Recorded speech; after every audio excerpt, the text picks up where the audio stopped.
আমাদের এই বিশাল ভারতবর্ষে মুসলিম সমাজের মানুষেরা আজকে তারা শিক্ষার প্রতি সচেতন নয়। আজকে যদি তাদেরকে শিক্ষার জন্য বলা হয়, তারা কি বলে জানেন?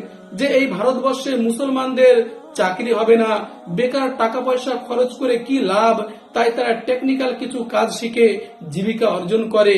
ফলে যোগ্যতা অর্জন করার যে একটা সুযোগ, লেখাপড়া অর্জন করার যে একটা সুযোগ, প্রতিভা বিকাশের যে একটা সুযোগ, আজকে তা থেকে আমরা মুসলমানেরা বঞ্চিত হয়ে যাচ্ছি। তাছাড়া মহান আল্লাহ তাআলা কুরআন শরীফকে মুসলমানদের মনোনীত জীবন ব্যবস্থা বলে ঘোষণা করা সত্ত্বেও আজকে আমরা তা থেকে শিক্ষা গ্রহণ করি না।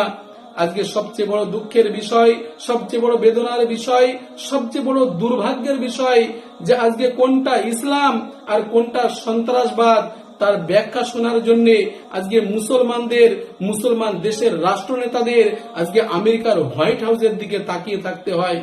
সম্মানীয় বন্ধু আমার, মুসলমানদের অধঃপতনের, মুসলমানদের অবক্ষয়ের এর চেয়ে বড় উদাহরণ অন্তত আমার কাছে জানা নেই।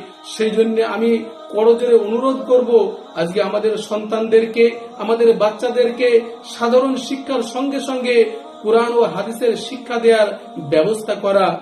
কারণ একজন পূর্ণাঙ্গ ব্যক্তি গড়ে তুলতে হলে কুরআন ও হাদিসের শিক্ষা অপরিহার্য।